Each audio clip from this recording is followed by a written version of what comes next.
नमस्कार,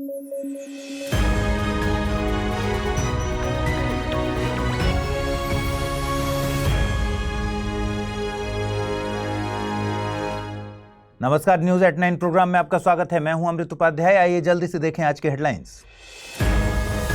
नीति आयोग ने जारी किया एसडीजी इंडिया इंडेक्स, कई संकेतकों में भारत ने की प्रगति। एसडीजी इंडिया इंडेक्स का चौथा पब्लिकेशन हुआ जारी। कार्लोस अल्कराज ने जीता विंबलडन, नोवाक जोकोविच को हराया। विमेन सिंगल्स में बारबोरा क्रेजिकोवा ने मारी बाजी। और त्रिपुरा में खर्ची पूजा की हुई शुरुआत। सांस्कृतिक महत्व का त्योहार है खर्ची पूजा। ट्राइबल और हिंदू धर्म का संगम दिखाता है ये त्योहार।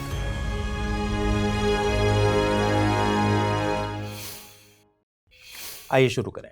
सतत विकास लक्ष्यों में भारत की प्रोग्रेस को ट्रैक करने वाला SDG India index 2023-24 NITI Aayog द्वारा जारी कर दिया गया है।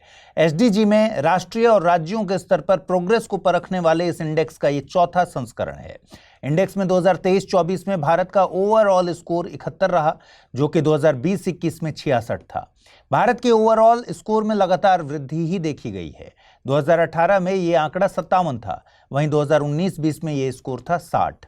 यहां याद रखिए कि एसडीजीज यानी सतत विकास लक्ष्यों को यूएन जनरल असेंबली द्वारा साल 2015 में अपनाया गया था। इन्हें साल 2030 तक पूरा करना है। कुल एसडीजीज हैं 17, लेकिन भारत एसडीजी इंडिया इंडेक्स में 16 एसडीजीज को शामिल करता है। अब हम एक बार सभी एसडीजीज के टारगेट्स को समझ लेते हैं। इसके बाद भारत द्वारा इनमें की गई प्रोग्रेस के आंकड़ों को भी देखेंगे। पहला एसडीजी है हर जगह से हर रूप में गरीबी को खत्म करना। दूसरा है भूख को खत्म करना, खाद्य सुरक्षा को हासिल करना। तीसरा एसडीजी है अच्छा स्वास्थ्य। चौथा एसडीजी गुणवत्ता परक शिक्षा की बात करता है।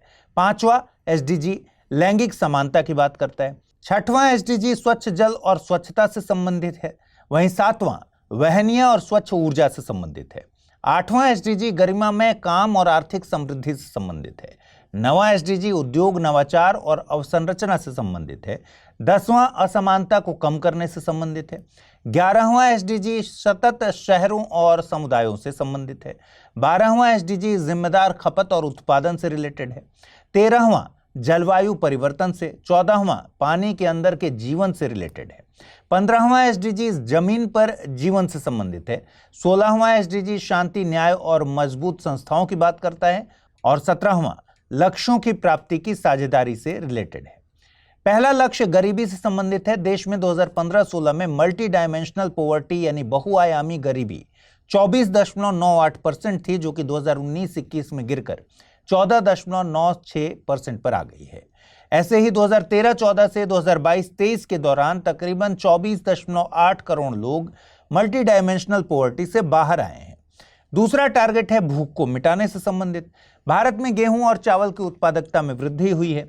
साथ ही राष्ट्रीय खाद्य सुरक्षा अधिनियम 2013 के तहत 99.01% लाभार्थियों को कवर किया गया है। तीसरा लक्ष्य है स्वास्थ्य से जुड़ा। भारत में मातृत्व मृत्यु दर प्रति 1 लाख जीवित जन्मों पर 97 के करीब है। 9 से 11 महीने के 93.23% बच्चे पूरी तरह से इम्यूनाइज्ड हैं, मतलब उनका टीकाकरण किया गया है। चौथा टारगेट है क्वालिटी एजुकेशन। इसमें 2021-22 के लिए छात्र शिक्षक अनुपात 18 है। साथ ही 88.65% स्कूलों में बिजली और पीने के पानी दोनों की सुविधा है। पांचवा टारगेट जेंडर इक्वालिटी से जुड़ा हुआ है। इस मामले में भारत की प्रोग्रेस कुछ इस तरह है। NFHS 5 के मुताबिक 15 से 59 आयु वर्ग की 53.9% महिलाओं के पास मोबाइल फोन है, जिसका वे खुद इस्तेमाल करती हैं। NFHS 5 की माने तो 88.7% विवाहित महिलाएं घरेलू निर्णयों में हिस्सा लेती हैं। जन्म के समय सेक्स रेशियो प्रति 1000 पुरुषों पर 929 है। छठवां टारगेट है स्वच्छता की बात करता है, जो कि भारत में स्वच्छ भारत मिशन ग्रामीण के तहत हर व्यक्तिगत घर में टॉयलेट का निर्माण किया गया है। इसके अलावा 94.7% स्कूल्स में लड़कियों के लिए फंक्शनल टॉयलेट हैं। सातवां लक्ष्य है सतत और स्वच्छ ऊर्जा से जुड़ा हुआ। भारत में सौभाग्य योजना के तहत 100% घरों में इलेक्ट्रिसिटी की पहुंच है। आठवां लक्ष्य गरिमामय काम और आर्थिक समृद्धि की बात करता है। भारत में LFPR यानी लेबर फोर्स पार्टिसिपेशन रेट 61.6% है। साथ ही बेरोजगारी दर 2018-19 के 6.2% के मुकाबले 2022-23 में 3.4% तक पहुंच गई है। नवा लक्ष्य अवसंरचना और नवाचार की बात करता है। भारत में 93.3% घरों में कम से कम एक मोबाइल फोन है। ऐसे ही 95.08% गांवों में 3G या 4G इंटरनेट कवरेज है। 10वां लक्ष्य असमानता को कम करने की बात करता है। पंचायती राज संस्थाओं में 45.61% सीट्स महिलाओं के पास हैं। ऐसे ही राज्य विधायिकाओं में SC और ST का प्रतिनिधित्व 28.57% के करीब है। 11वां लक्ष्य है सतत शहरों से जुड़ा हुआ। 97% वार्ड्स में door to door waste collection की सुविधा है। साथ ही म्युनिसिपल सॉलिड वेस्ट प्रोसेसिंग 78% के करीब पहुंच गई है। 12वां लक्ष्य है जिम्मेदार खपत और उत्पादन से जुड़ा हुआ। आंकड़ों की माने तो 2022 में 91.05% बायोमेडिकल वेस्ट को ट्रीट किया गया। 13वां टारगेट जलवायु परिवर्तन से जुड़ा है। 94.86% उद्योग पर्यावरणीय मानकों का पालन करते हैं। साथ ही नवीकरणीय ऊर्जा संसाधनों से इलेक्ट्रिसिटी उत्पादन में बढ़ोतरी हुई है। 2024 में यह आंकड़ा 43.28% है। 15वां लक्ष्य पृथ्वी पर जीवन से जुड़ा है। फॉरेस्ट रिपोर्ट 2021 के मुताबिक फॉरेस्ट कवर में 1.11% कार्बन स्टॉक में इजाफा हुआ है। 16वां लक्ष्य मजबूत संस्थाओं, न्याय और शांति की बात करता है। मार्च 2024 तक भारत में 95.5% जनसंख्या आधार से कवर्ड है। चलिए आगे बढ़ें। स्पेन के टेनिस स्टार कार्लोस अल्काराज ने लगातार दूसरे साल विंबलडन का खिताब जीता। उन्होंने सर्बिया के नोवाक जोकोविच को हराकर यह खिताब अपने नाम किया। बीते साल भी विंबलडन के फाइनल मुकाबले में उन्होंने नोवाक जोकोविच को ही पटकनी दी थी। अब कार्लोस अल्काराज के खाते में 4 ग्रैंड स्लैम खिताब दर्ज हो गए। उन्होंने बीते महीने ही 2024 का फ्रेंच ओपन जीता है। 2022 में उन्होंने यूएसए ओपन में जीत दर्ज कराई है। वहीं इस साल का विंबलडन विमेन्स सिंगल चेक रिपब्लिक की बारबोरा क्रेजिकोवा ने जीता। उन्होंने ये जीत इटली की जैस्मीन पाओलनी को हराकर दर्ज की। बारबोरा ने यह पहला विंबलडन खिताब जीता है। आपको बता दें कि ग्रैंड स्लैम टूर्नामेंट, जिन्हें मेजर भी कहा जाता है, दुनिया के 4 सबसे महत्वपूर्ण वार्षिक पेशेवर टेनिस टूर्नामेंट है। ये टूर्नामेंट सबसे ज्यादा रैंकिंग पॉइंट और पुरस्कार राशि देते हैं और जनता और मीडिया का ध्यान आकर्षित करते हैं। ये 4 ग्रैंड स्लैम टूर्नामेंट हैं। ऑस्ट्रेलियन ओपन, जो कि जनवरी में आयोजित होता है। फ्रेंच ओपन मई के अंत से जून की शुरुआत तक चलता है। फ्रेंच ओपन रोलैंड गैरोस के नाम से भी मशहूर है। विंबलडन जून के अंत से जुलाई की शुरुआत तक होता है और यूएस ओपन अगस्त सितंबर में आयोजित होने वाला टूर्नामेंट है। ऑस्ट्रेलियन ओपन और US open tournament hard court पर खेले जाते हैं, जबकि फ्रेंच ओपन क्ले कोर्ट पर और विंबलडन घास पर खेला जाता है। इस खबर की अहमियत को समझने के लिए 2023 में यूपीएससी की परीक्षा में पूछे गए एक सवाल पर गौर करते हैं। प्रश्न पूछा गया था कि 44वें शतरंज ओलंपियाड 2022 के संबंध में निम्नलिखित कथनों पर विचार करें। पहली बार शतरंज ओलंपियाड भारत में आयोजित किया गया था। आधिकारिक शुभंकर का नाम थंबी रखा गया था। ओपन सेक्शन में विजेता टीम के लिए ट्रॉफी वेरा मेंचिक कप है। महिला वर्ग में विजेता टीम के लिए ट्रॉफी हैमिल्टन रसल कप है। ऊपर दिए गए कथनों में से कितने सही हैं, यह सवाल पूछा गया था। केवल 1, केवल 2, केवल 3 या फिर सभी 4? और इस प्रश्न का सही जवाब है विकल्प बी।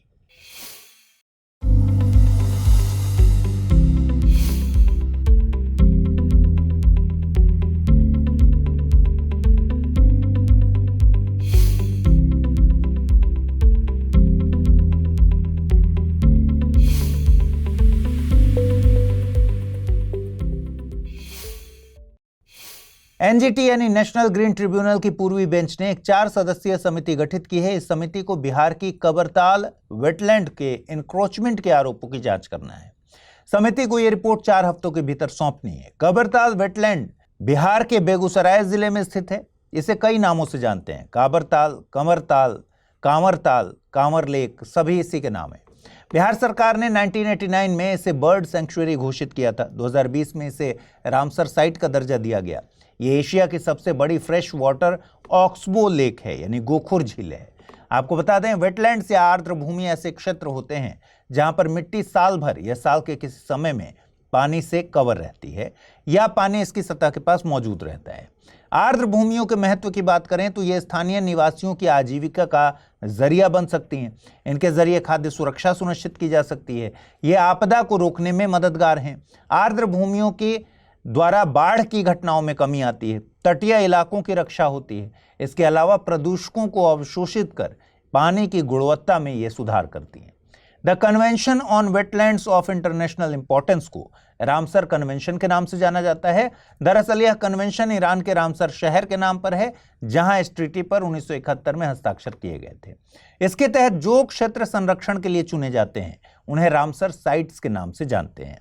इस कन्वेंशन का मकसद पूरी दुनिया की वेटलैंड्स को बेहतर प्रबंधन के जरिए सुरक्षित करना है। त्रिपुरा में खर्ची पूजा के त्योहार का शुभारंभ हो गया है। इस मौके पर प्रधानमंत्री नरेंद्र मोदी ने त्रिपुरा के लोगों समेत देश भर को बधाई दी। साथ ही त्रिपुरा के मुख्यमंत्री माणिक साहा ने इस त्योहार के महत्व को नई जनरेशन को बताने पर जोर दिया। खर्ची पूजा पूरे हफ्ते चलने वाला एक सालाना त्योहार है। इसमें चतुर्दश देवता के मंदिर में 14 देवी देवताओं की पूजा होती है। इनमें शिव, दुर्गा, विष्णु, लक्ष्मी, सरस्वती, कार्तिक, गणेश, ब्रह्मा, अबाधी यानी जल के देवता, चंद्र, गंगा, अग्नि, कामदेव और हिमाद्री शामिल है। पहले दिन देवी देवताओं की प्रतिमाओं को हावड़ा नदी में स्नान कराया जाता है। त्रिपुरा को 14 देवताओं की भूमि भी कहते हैं। खर्ची पूजा में ट्राइबल और हिंदू धर्म का समागम देखने को मिलता है। ये एक ट्राइबल फेस्टिवल है, लेकिन इसमें पूजा हिंदू देवी देवताओं की होती है। इसमें 14 देवी देवताओं के सिरों यानी हेड्स की पूजा की जाती है। हिंदू रीति रिवाजों में केवल सिर की पूजा को मान्यता नहीं है, लेकिन खर्ची पूजा को त्रिपुरा के हिंदुओं द्वारा मान्यता दी गई है। आपको जानकर हैरानी होगी कि पूजा के पहले दिन राज्य की पुलिस द्वारा देवी देवताओं के सामने भारत का राष्ट्रगान किया जाता है। इसके बाद मुख्य पुजारी द्वारा जुलूस निकाला जाता है। मुख्य पुजारी को राजचंताई कहा जाता है। इस त्योहार का पूरा खर्चा राज्य सरकार उठाती है। राज्य सरकार इसके लिए 1949 में हुए समझौते के प्रावधानों का पालन करती है। भारत के उत्तर पूर्व में स्थित त्रिपुरा की बात करें तो त्रिपुरा की सीमा बांग्लादेश, असम और मिजोरम से साझा होती है। त्रिपुरा बांग्लादेश से उत्तर, पश्चिम और दक्षिण 3 तरफ से घिरा हुआ है। इस तरह ये राज्य 84% तक अंतर्राष्ट्रीय सीमा से घिरा है। त्रिपुरा की आधिकारिक भाषाएं बांग्ला, कोकबोरोक और अंग्रेजी है। आइए अब टाइम है टर्म ऑफ द डे का, और आज का टर्म ऑफ द डे है डूम स्क्रॉलिंग। डूम स्क्रॉलिंग या डूम सर्फिंग से मतलब है इंटरनेट पर लगातार ऐसे कंटेंट को कंज्यूम करना जो नेगेटिव है। लगातार माइंडलेसली उन खबरों को वीडियो, ऑडियो और न्यूज़ जैसे फॉर्मेट में कंज्यूम करने को ही डूम स्क्रॉलिंग कहते हैं। कुछ स्टडीज इस स्थिति को सोशल मीडिया पैनिक का नाम भी देती हैं। इसमें नेगेटिव न्यूज़ कंज्यूम करने वाले घंटों पेनफुल स्टोरीज को सुनते रहते हैं। वे ऐसे लोगों की स्टोरीज भी सुनते हैं जिन्हें वे फॉलो नहीं करते। कुछ स्टडीज मानती हैं कि ज्यादातर मामलों में डूम स्क्रॉलिंग करने वाले किसी तरह की एंजाइटी का शिकार होते हैं। आइए देखें रैपिड न्यूज में क्या है खास। 100 दिवसीय एजेंडे के हिस्से के रूप में भारत सरकार ने 133 ऑफिस और स्वायत्त निकायों में ई ऑफिस प्लेटफॉर्म को लागू करने की योजना का अनावरण किया। कार्मिक, लोक शिकायत एवं पेंशन मंत्रालय के नेतृत्व में शुरू की गई इस पहल का उद्देश्य सरकारी कार्यों को और अधिक सुव्यवस्थित और डिजिटल बनाना है। ई ऑफिस डिजिटल इंडिया कार्यक्रम का एक अभिन्न अंग है। इसे राष्ट्रीय सूचना विज्ञान केंद्र द्वारा शुरू किया गया। इसके प्रमुख घटक में ई फाइल यानी file management system. E office सरकारी ऑफिस को कार्यप्रणाली को उत्तरदायी, प्रभावी, जवाबदेह और पारदर्शी बनाने में मदद करते हैं। साइट्स ने रोजवुड वृक्ष की कटाई और व्यापार पर दिशा निर्देश जारी किए हैं। रोजवुड को हिंदी में शीशम कहते हैं। साइट्स विभिन्न शीशम प्रजातियों के अंतर्राष्ट्रीय व्यापार की देखरेख करता है, जिसमें डलबर्गिया, अफजेलिया, खाया और टेरोकार्पस प्रजातियां शामिल हैं। इन प्रजातियों को परिशिष्ट 2 में सूचीबद्ध किया गया है। यह दर्शाता है कि उन्हें तुरंत विलुप्त होने का खतरा नहीं है, लेकिन अगर उनके व्यापार को विनियमित नहीं किया जाता तो वे जोखिम में पड़ सकते हैं। यहाँ साइट्स से तात्पर्य है convention on international trade in endangered species of wild fauna and flora. यह एक अंतर्राष्ट्रीय समझौता है। इसका उद्देश्य यह सुनिश्चित करना है कि जंगली जानवरों और पौधों के अंतर्राष्ट्रीय व्यापार से उनके अस्तित्व को खतरा ना हो। भारत नवंबर 2024 में पहले विश्व ऑडियो विजुअल और मनोरंजन शिखर सम्मेलन की मेजबानी करेगा। इसकी घोषणा केंद्रीय सूचना और प्रसारण मंत्री अश्वनी वैष्णव द्वारा एक कार्यक्रम में की गई। इस पहले विश्व ऑडियो विजुअल और मनोरंजन शिखर सम्मेलन को 55वें भारतीय अंतर्राष्ट्रीय फिल्म महोत्सव के साथ आयोजित किया जाएगा। इसका उद्देश्य भारत को एक व्यापार अनुकूल देश तथा इस क्षेत्र में एक निवेश गंतव्य के रूप में प्रस्तुत करना है। यह मीडिया एंड एंटरटेनमेंट उद्योग में संवाद, व्यापार सहयोग और नवाचार को बढ़ावा देने के लिए एक मंच के रूप में काम करेगा और नए अवसरों का पता लगाने और चुनौतियों से निपटने में मदद करेगा। नीति आयोग ने ई फास्ट इंडिया पहल के तहत नीति गियर शिफ्ट चैलेंज शुरू किया। इसे IIM Bengaluru, smart freight centre India और अन्य संस्थानों के सहयोग से आयोजित किया जा रहा है। इसका उद्देश्य भारत में शून्य उत्सर्जन ट्रकों को अपनाने के लिए इनोवेटिव व्यवसाय मॉडल को बढ़ावा देना है, जो देश की आर्थिक और पर्यावरणीय चुनौतियों का समाधान करे। यह परिवहन सेवा से जुड़े लोगों, शोधकर्ताओं और अन्य को इनोवेटिव बिजनेस मॉडल विकसित करने के लिए आमंत्रित करता है तथा विकसित मॉडल ऐसा हो जो इलेक्ट्रिसिटी से चलने वाले ट्रकों को अपनाने में वित्तीय, तकनीकी और परिचालन चुनौतियों का समाधान करता हो। विश्व स्वास्थ्य संगठन और यूनिसेफ के नवीनतम आंकड़ों के अनुसार 2023 में भारत में डिप्थीरिया, पर्टुसिस, टेटनस और खसरे के टीके से चूकने वाले बच्चों की संख्या बढ़ी है। ये आंकड़े पिछले वर्ष की तुलना में 45% की वृद्धि को दर्शाते हैं और इन नवीनतम अनुमानों के अनुसार भारत उन 10 देशों में शामिल है जहां वैश्विक स्तर पर खसरे के टीके से 55% बच्चे वंचित हैं। इन 10 देशों में नाइजीरिया, इथियोपिया, कांगो, लोकतांत्रिक गणराज्य, पाकिस्तान और सूडान आदि देश शामिल है। इसके अलावा पिछले 5 सालों में खसरे का प्रकोप 103 देशों में हुआ है जहां दुनिया के लगभग 3/4 बच्चे रहते हैं। खसरा श्वसन तंत्र को संक्रमित करता है और फिर पूरे शरीर में फैल जाता है। इसके लक्षणों में तेज बुखार, खांसी, नाक बहना, पूरे शरीर पर दाने इत्यादि शामिल है। यह छोटे बच्चों में निमोनिया और मस्तिष्क की सूजन का कारण बनता है, जो कि घातक साबित हो सकता है। अर्जेंटीना ने कोपा अमेरिका फुटबॉल कप का खिताब जीता। इस खिताब को अर्जेंटीना ने 16वीं बार अपने नाम किया। मियामी के हार्ड रॉक स्टेडियम में खेले गए फाइनल में अर्जेंटीना ने कोलंबिया को 1-0 से हराया। यह अर्जेंटीना की लगातार तीसरी मेजर टूर्नामेंट ट्रॉफी थी और इस मामले में अर्जेंटीना ने स्पेन की बराबरी की। बुलेटिन पर आधारित प्रश्न क्या है? पहला प्रश्न है, विंबलडन विमेन सिंगल्स विजेता बारबोरा क्रेजिकोवा किस देश से संबंधित हैं? स्पेन, सर्बिया, इटली या फिर चेक रिपब्लिक? अगला प्रश्न है, हाल ही में किस देश ने कोपा अमेरिका फुटबॉल कप का खिताब जीता है? Colombia, Argentina, USA, Spain? आइए देखिए पिछले बुलेटिन में क्या सवाल पूछे गए थे आपसे और उनके सही जवाब क्या है। पहला सवाल पूछा गया था, दुनिया का सबसे बड़ा रामायण मंदिर किस राज्य में तैयार किया जा रहा है? उत्तर प्रदेश, बिहार, तमिलनाडु या फिर उत्तराखंड? और सही जवाब है विकल्प बी। अगला प्रश्न है, निम्नलिखित में से किस समिति की सिफारिशों पर नाबार्ड का गठन हुआ था? होमी सेठना समिति, श्री बी शिवरमन समिति, दिनेश गोस्वामी समिति, केलकर टास्क फोर्स? सही जवाब है विकल्प बी। तो आज इस बुलेटिन में फिलहाल इतना ही। कल रात 9 बजे आपसे फिर से मुलाकात होगी। ख्याल रखिए अपना, ठीक से पढ़ाई कीजिए। अगर आप इस बुलेटिन की PDF चाहते हैं तो अमृत उपाध्याय 007 टेलीग्राम चैनल है जहां इसकी PDF रोजाना मिलती है। और आज जो सवाल मैंने पूछे हैं उनके सही जवाब कमेंट बॉक्स पर जरूर दीजिएगा। नमस्कार।